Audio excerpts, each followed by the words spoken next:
we do what's right for kids. Ultimately, that's what it comes down to. You know, it doesn't matter what bill passes. It doesn't matter who's in office. It doesn't matter what party is in charge. All of those things. We do what's right for kids, and we find a way to do it. And we also find a way to do it in alignment to, in my world, IDEA, right? Yeah. You know, EL 94-142 IDEA, or in Michigan, it's MARS, right? The Michigan Administrator Rules for Special Education.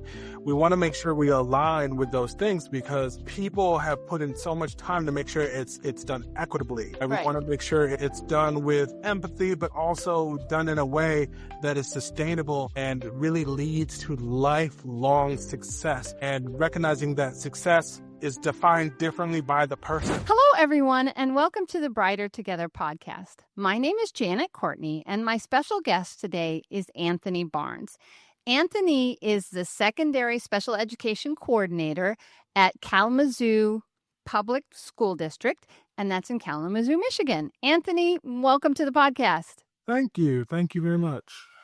So, Anthony, tell us a little bit about you and your role at Kalamazoo.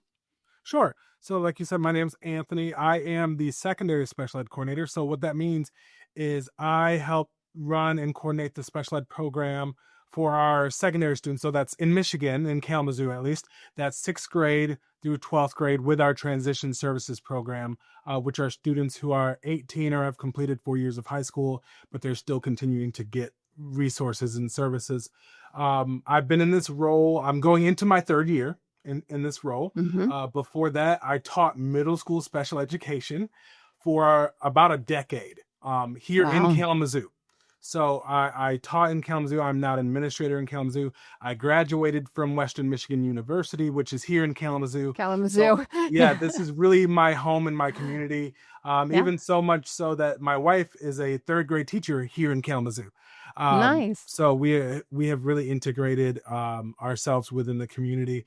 And it's a beautiful thing because really when I was in school, I had an IEP as well, actually for speech and language, and for dyslexia, ADHD, and a couple other things. So it's really exciting to be able to be on the other end of that table, right? To help students and families. So that's a little bit about me. And what a unique position, or for empathy and understanding that you have perspective. That's the word I was trying to get to, the word perspective. What a unique perspective you have, because you've been there, you've done that, and obviously you are amazing. You're doing amazing things, and that's fantastic. So that's one of the reasons why I decided to leave the classroom and go into administration, is because I recognize that I have a different perspective than most people in education, especially in administration. And also it's kind of, that saying of you want to be in the room where it happens, where the decisions are made. And when given that opportunity, how can you turn down the opportunity to be at the table where decisions are made, and especially representing a group that is overrepresented within special education? And by that, I mean Black males, right? Okay. So right. there's a lot of, Black males that are overly represented and identified in special education. So how can I not be a part of helping the next generation, come up and also allow them to see someone who they may identify with a little bit more. Right? And successfully completed. Yeah, absolutely. So I want to touch on that just a little bit, if you don't mind. It's important that people understand, and if there's somebody listening that isn't necessarily directly in education, why are Black men, Black males, Black boys identified more than other genders or races? Why is that? There's a number of reasons why it could be. I don't want to get into too much. I'm asking for generalities, and I know IEPs 100%. Are not general, but yeah. Right. And some of the generalities is when we're looking at development, right? Men and women, just starting there, X, Y, develop differently. Right. Right. And boys tend to be slower, right? Absolutely. Yes. Men develop slower. And my wife would 100% agree with that. Right. And I just turned 34 last week, and I think I'm finally developed. I think we'll see. Right. Yeah. But it's biologically it's been shown through science that men just develop a little bit slower. You know, the XY chromosomes develop a little bit slower, and then you factor in on top of that, just there are some cultural differences that Mm-hmm. some of our tests don't really account for. And when I mean cultural differences, it's the behavior, right? So Mm-hmm. growing up, for example, growing up for me, if I knew the answer in a situation, I would shout out the answer. If for example, if I was at church, right? If I knew that if the preacher said, who knows the answer to this, I raise my hand, I'm excited, and I shout out the answer. Now, if you do that in a classroom, right, that might be disruptive, that might be, disrespectful, depending on how you define respect, Right. right? Right. So a lot Mm-hmm. of these assessments that have been, and they're getting better over time, but some of these assessments aren't necessarily most culturally sensitive, right? Or Mm-hmm. open. Right. And so that leads to over identification of certain Mm-hmm. groups. On top of that, just, pushing students to, in a positive way, pushing students, academically when they may not be cognitively ready for that, identifies Right. a different group of students. And I can go on and on and on. But Yeah. what I have found in my experience is people like me, like I said, I speech and language impairment when I was young, ADHD, dyslexia. I just learned differently, right? Right. So Yeah, it's I love the term neurodivergence because yes, it exactly, really just is about how our neurodivergent. brains are wired. Yeah, Right. absolutely. And there's nothing wrong with that. And we Mm-hmm. as educators and professionals have to learn to flow and move with that. So a lot of people, a lot of Black males like myself get over identified with in needing an IEP. And sometimes it's for the social emotional part, right? Needing help Mm-hmm. regulating their emotions depending on how people are raised and how they're grown up, and the different coping skills they've learned, right? Right. So being, there's just a lot of factors leading to Right. why some groups are over identified. And we really need to make sure we know the difference between a disability and just a difference, Right. right? I Right. learn and Right. function differently. That doesn't necessarily mean I need an IEP eligibility area, Right. right? But sometimes you do, and there's nothing wrong with Right. that. But also, now in the state of Michigan, we're doing a lot of talk around dyslexia, and Yeah. people can have dyslexia and learn it to read differently, which learning to read the way humans read is not a natural state in my Mm-hmm. opinion. I've done some research around that. But the state of Michigan is recognizing that dyslexia is something that we need to address, and it's not necessarily through special education. You Right. know, Yeah. Yeah. That's good. That's really, really good. Um, it's funny. I want to step back a little bit. You talked about being 34. We used to joke, my husband, I'm 57. My husband, they love to call me a cougar. He's 15 months younger than I am, right? I'm not a cougar, but there you go. My kids love to tease me about that. But we used to tease him and say, yeah, men are like trees. They don't mature until they're 50. So I'm not trying to be, it's just a joke, but you know what I it's mean? It's just one of those funny things. I'm Men finding it to be definitely, true. yeah, and you process information so much differently. And I wonder Mhm. too, and this is just me speculating, we're a female dominated industry. Oh, And 100%. so we don't even think the way, and that's not that we don't think about men and boys and whatever, but I think that's a piece of it that I hadn't even really ever Oh, clued that's into as well. That's So, absolutely true. When I graduated from Western Michigan University, I went there twice for my bachelor's and for my master's. When I mhm. graduated with my bachelor's degree, we had a cohort model, so we all got into the special ed program at the same time. We traveled through Oh, together, okay. Mhm. and so there were about 52 of us in our cohort at the time. Three of us were men. We're men. Yeah, three Three of men. us were Yeah. men, and to my knowledge, I believe I'm the only one still in the field of education, Wow. right? Wow. So there are very few men in in the world of special education. And in my department now, I have a director, who is my direct supervisor, and two other coordinators within the special education department, and they are all women. They're all All amazing women. women, don't get Yeah. me wrong, they're all very brilliant women. Mhm. But I'm the only man, right, in our Right. department, and a You lot are of the what we students call we a serve. unicorn. Exactly. And so a lot of our students that we serve with IEPs are men or boys, Yeah. right? Or boys. So yeah, Yeah. it's once you get to a certain level, there's Yeah. definitely men are as represented in the field of education. It's kind of, in my opinion, kind of a flip of a lot of other industries, right? Right. Right.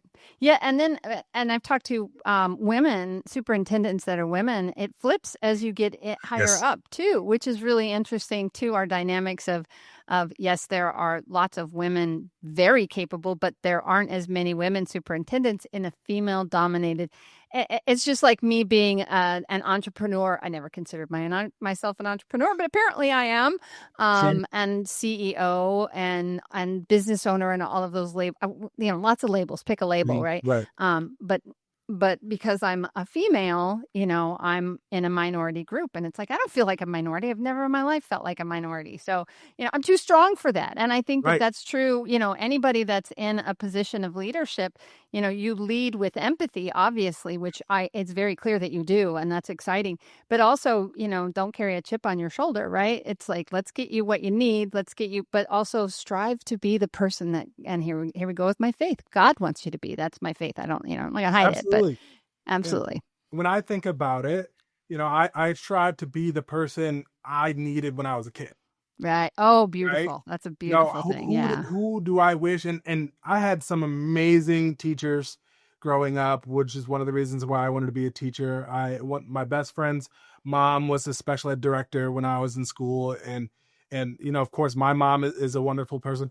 But it's I think about who do I wish was around when I was growing up, Hmm. and wondering why I was in a special reading group, and wondering why I struggled with the academics, but I did really well with music or athletics or other things. Right. So Yeah. I try to think about who if I could go back in time and talk to my younger self, what would have been helpful, and that's what Hmm. I try to think about when working with these kids. Now, obviously, there's a learning curve to everything, right?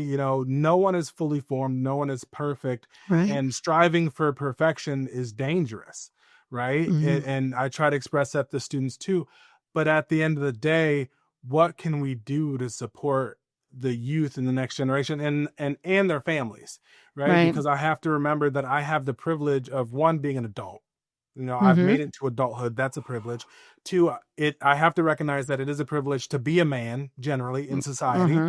That is a Right. privilege. And then I also have the privilege of being educated, Right. right? A master's I degree with have a a master's master's degree. degree. I Yeah. have a master's degree. Yeah. That's a huge privilege. So how can I use the privileges that I have to help level the Hmm. playing field for other people, and the people that I've chosen to use my gifts to help the most are those people who have cognitive impairments, have learning difficulties, are on the autism spectrum. I could go on and on and on, Right. and Right. their families, Right. And their families. Yeah, absolutely. Oh, I love and their that. I love families. that. You don't, it's easy to forget their families and get caught up in the process and not Absolutely. remember, but that's fantastic. That just again, that tells me how incredibly I'm so impressed with you, Anthony. I really am. It's a pleasure to, just talk to you and see what you're doing and your passion.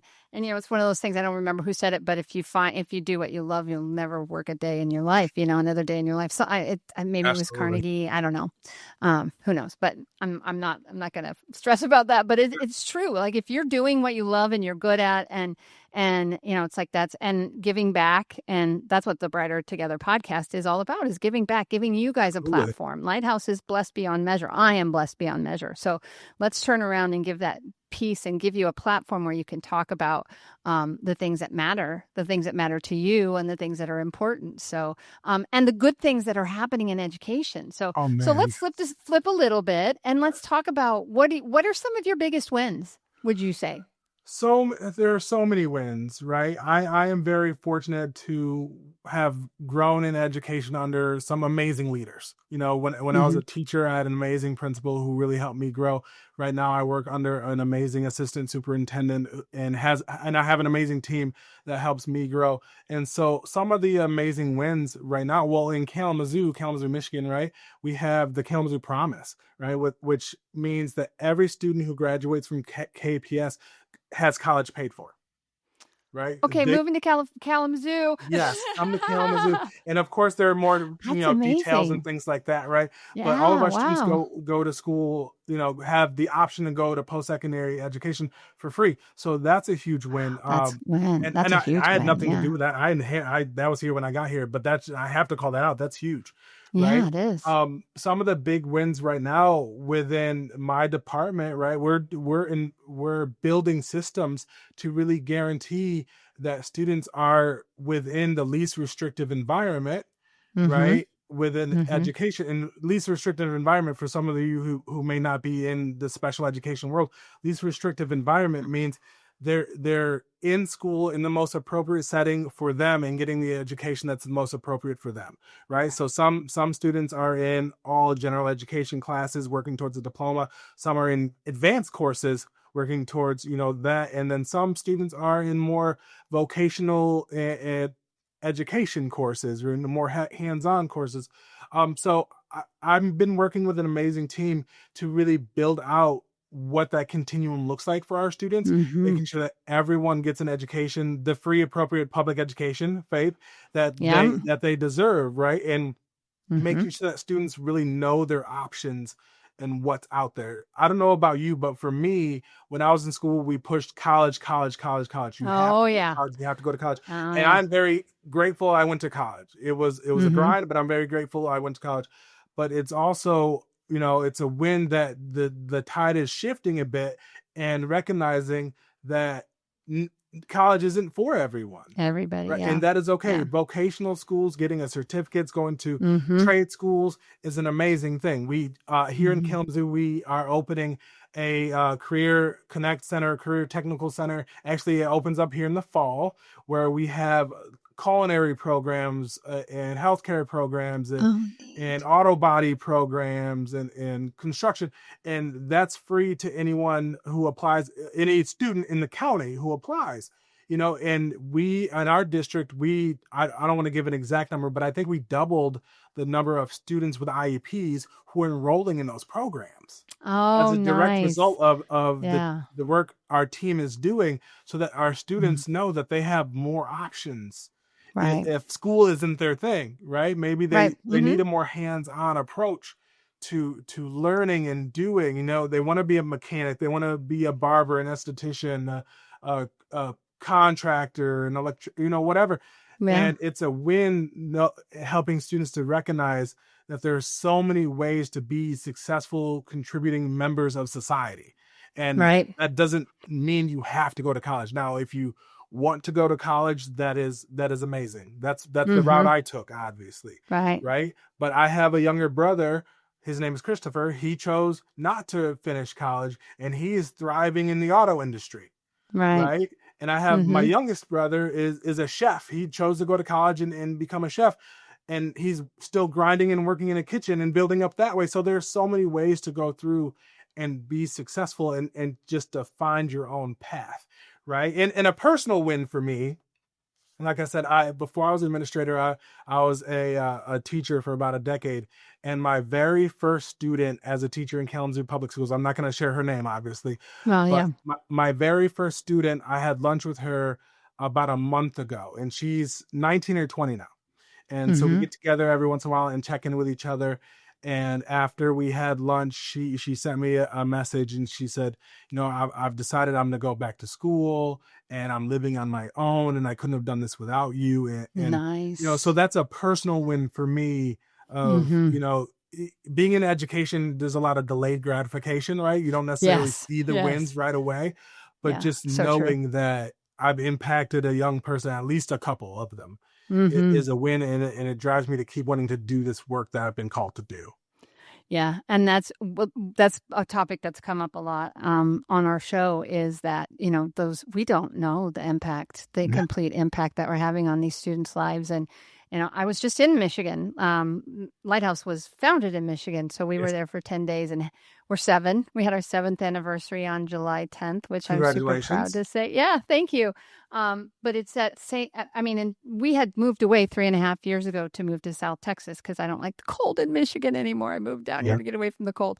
But it was so good to see people and the impact that you have on your friends and the people that you just interact with every single day. You don't even realize that level, let Yes. alone being somebody that's their mentor and their, somebody that has the empathy that you have and just all of those things. It's just like we used to talk about, each student is like a drop of water, and every time you touch their lives, that ripple that goes out. Well, when you have hundreds of kids that you've served, that's not just a ripple anymore. It's a big old wave, right? And I've Absolutely. said that on a video before, but that's exactly what you're doing is you are impacting lives for the future. And that's the thing that educators, we don't get a, we, this platform exists and we're here because the amazing things that are happening. And I'm tired of people getting beat up in education because of political stuff, so Yes. kudos to you for what you're doing. And, I love the fact that you've made this impact so Thank you. fantastic. And Yeah. you're right. There's so much political stuff happening right now in the world, and my boss reminds me of this all the time, and my team and anyone in education, it comes up all the time. We do what's right for kids, Yes. right? Yes. Ultimately, Hmm.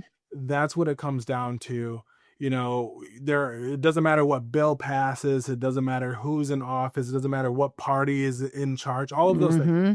We do what's right for kids, and we find a way to do it, and we also find a way to do it in alignment to, in my world, IDEA, right? Yeah. Yeah. EL 94 142 IDEA, or in Michigan it's Mars, right? The Michigan Mm. Administrator Rules for Special Education. We want to Right. make sure we align with those things, because people have put in so much time to make sure it's done equitably, right? We Right. want to make sure it's done with empathy, but also done in a way that is sustainable and really leads to lifelong success, and recognizing that success is defined differently by the person, Right. right? Yeah. IEP means Absolutely. individualized education plan, Plan. right? Yes. And Yeah. so it's individualized. So what's right for me may be very different, and it probably is what's right for you, and then what's right for my wife, and what's right for the kids coming up Yeah. right now. And just recognizing the fact that right now, that where I'm speaking for myself, I'm in a generation right now that has lived through the invention of the internet, right? I Mm-hmm. was there, Mm-hmm. and smartphones, and all of these different things. But how do we utilize these tools for the advancement of the youth, right? But Mm-hmm. also not being afraid of what's coming next. Yeah. Not being afraid of AI and the chat Mm-hmm. And GBTs and it's all of those things, coming. It's coming. I because was it's doing some, coming. So yeah, how do we it's not use going those away. things to our advantage to Mm-hmm. help the next generation of students? Um, and it's truly, it's a beautiful thing. So just remembering what we do is for the students, Mm-hmm. and I love being able to do, take part in things like this, because it really does give us a voice and a platform. So I'm very grateful for that, because education in general is a very thankless job, Yeah. and that's okay, because that's not why we do Mm-hmm. it, That's not why right? we do it. Yeah. That's not Yeah. why we do it. But Yeah. at the end of the day, we need people, policymakers, the auto shop mechanics, the restaurant owners, the people who don't work in education, to understand what it is we're here to do, and the impact we're attempting to make Yeah. for the future, right? And every job is important, every field is important, but only education impacts everything, Yeah. And right? it is, So, we are and educating I the kind of next mentioned it generation for earlier. sure. Yeah. I kind of mentioned earlier, but the human brain isn't wired to read, right? We're not Mm-hmm. born knowing how to read. We're born knowing how to communicate, and that the way we communicate morphs over time, right? Right. First it's crying and cooing, and then eventually it's talking, and then all of these different things. Well, we're not necessarily wired to read. But in order to be successful in today's society, we have to be able to read at a certain Right. level, Yeah, right? for sure. Mm-hmm. And in order to do that, you have to experience some level of success within the educational system. And how do we guarantee that? And then how do we bring in people, families and parents who may not have had a super positive experience in the educational system, and still get them to buy in enough to help them be more successful, and their children and families to be more successful? Yeah. That's what Yeah. drives us every day. Yeah, and that's exactly it. Our mission at Lighthouse is is to be a therapy company run by therapists for therapists, but at the end of it is for the betterment of students. Always, we always, just like you guys, put the kids before anything else. Make sure that the students are getting the services that they need. And partnering with the schools to do that is what we do. It's why Absolutely. Lighthouse exists. And it's funny, you were on an IEP. I guess you would consider an IEP. I had speech therapy as a child as well. I couldn't say my S's. I didn't have these two front teeth for 2 years, and gosh, it affected my articulation. Imagine that. There's so many things that we know now that we didn't know back then, and they didn't even teach speech therapists when I was in college about dyslexia. So there are therapists my age that are having to catch up. We're having to do a lot of continuing ed to make sure that we can help because we should be helping. It's Absolutely. it's one of those things where it's like it was kind of carved out, and just the way we think about things and the way that things are moving and where we're going is really all positives. I think there's so many. We just have to make sure that we're ready and that we continue to do what's best for the kids, right? Absolutely. So, Continue to yeah, do what's good. best for the kids and encouraging the current students and other people to join us in education, right? There's Yeah. such a teacher shortage right now, but there are so Mm-hmm. many people that I've met in my lifetime that have the heart and the passion to teach, right? Mm-hmm. And Yeah. when I was in college, it was a very competitive to get into the special education program, right? You had to apply, you had to interview, and then eventually you got in. But now the numbers in education are so low, and teacher prep programs are so low that I have a hard time finding quality qualified teachers that want to teach our children. And it's not because I truly believe, I don't think it's because people stopped caring. I don't think it's No. because no one wants to teach. I think it's because we're losing sight of how beautiful it is to be a teacher. And Mm-hmm. oftentimes when you hear about teaching in the media, it's this is what negative thing that happened in a school, or this Yeah, is you only hear about the the bad stuff for salary, sure. or Yeah. this is Yeah. the this or that, Exactly. which all of those things need to be addressed. Don't get me wrong. Right. No, You're I agree right. with you 1,000%. Yeah. Right. Yeah. But I want to hear more about those light bulb moments. I want to hear more Mm-hmm. about that the collaboration between the teachers, the principal, the central office staff, the parents, all of those Mm-hmm. stakeholders, and what are we doing to teach the whole child, the Mm-hmm. social emotional needs, the academic needs, but also how are we teaching what I would consider the hidden curriculum, right? How to be a good person, how to have empathy for each other, how to Mm-hmm. be polite, and what that means, because polite for me may be very different than polite for you, but teaching that we can all coexist, Mm-hmm. you Right. know. Right. Yeah. I recently did because you have to do continuing ed. I'm still in SLP even though I'm not directly seeing students Sure. anymore. But it's like it's something I've had for 30 years. I'm not anytime going to give it up. Absolutely. Um, and one of them was on implicit bias and how all of us come at it from our world, from our worldview, and understanding that there are different views. That's that empathy piece. If you can, Absolutely. and teachers are really good at that. Teachers, good teachers. There's good teachers and bad teachers. We all know that, but Sure.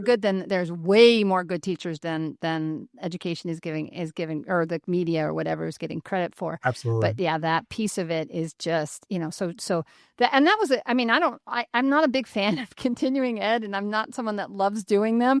But boy, that was the one that really made me step back and look at myself and go, okay, well, I'm a 57-year-old successful white woman who Mhm. has a master's degree in speech pathology. It changes your world. It changes who you are, and you try really hard. And a Christian. I mean, I Right. put myself a Christian before anything else. So, it's one of those things where you go, okay, how am I being biased by the things that are just things that come naturally to me? So it just makes you think about what's important, and that's why it's really so important that we put those kids before anything else, because it doesn't matter what I want, it doesn't matter what's best for me. It's like, what are we doing? And from my perspective with our company, what are we doing that's putting Lighthouse in a way that serves those kids? It's like Absolutely.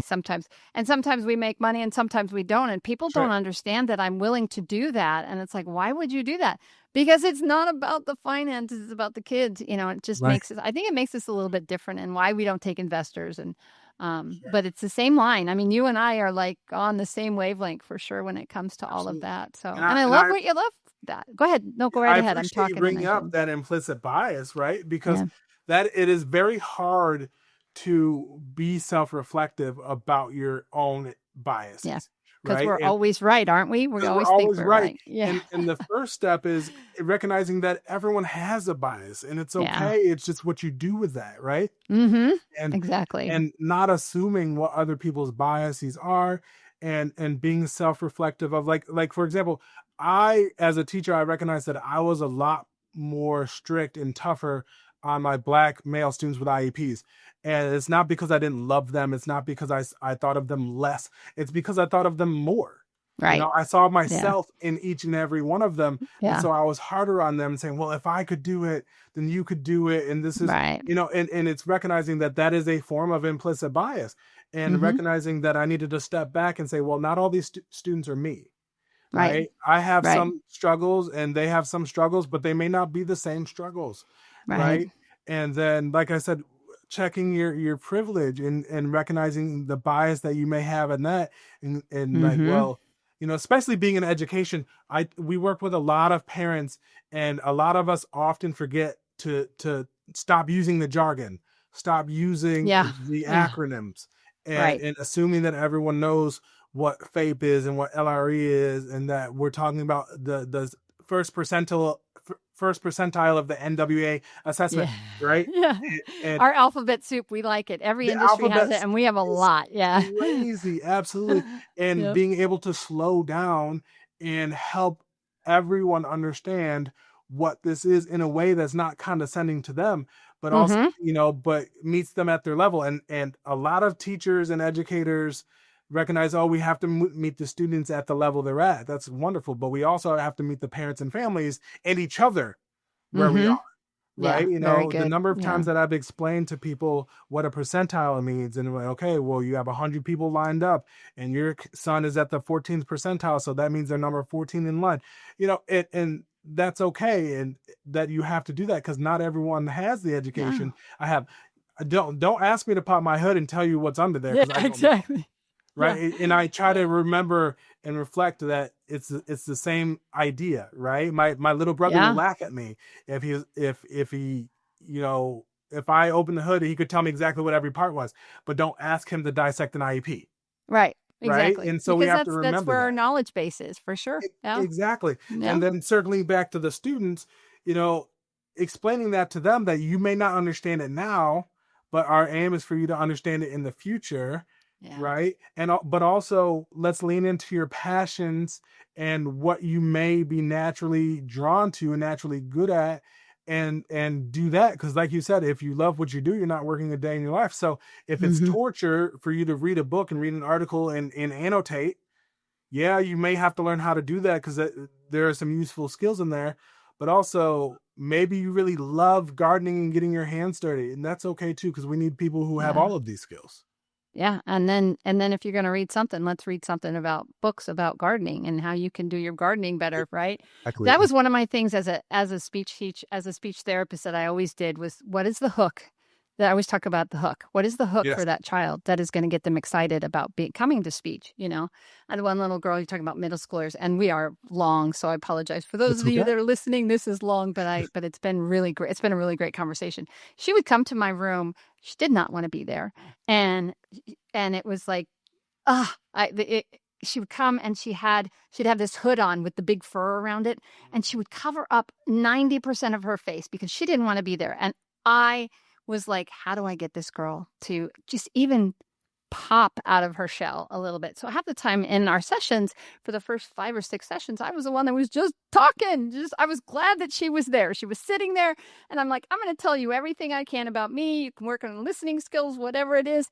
And I started talking about a book that we were reading because I did lots of read alouds with my kids, and that was something even into high school. I mean, it was just a fun thing that we did as a family. Absolutely. It's great, reading Tolkien. It was so Yes. cool to be able to. I mean, you don't read those to a 2-year-old, right? And all of a sudden I said, oh yeah, and we're reading this book, and it's a book, and all of a sudden she like perked up because she was reading that book, and it was that thing. I found that thing for her, the thing that meant, and that's such a huge win. And those are the things that we celebrate and that make a difference in a child's life.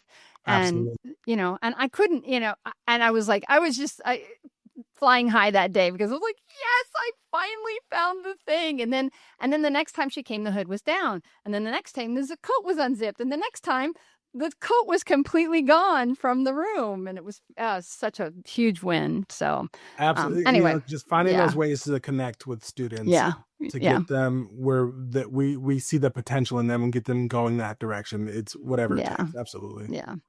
Well, Anthony, gosh, what a great conversation we've had. Yes. I really enjoyed speaking with you.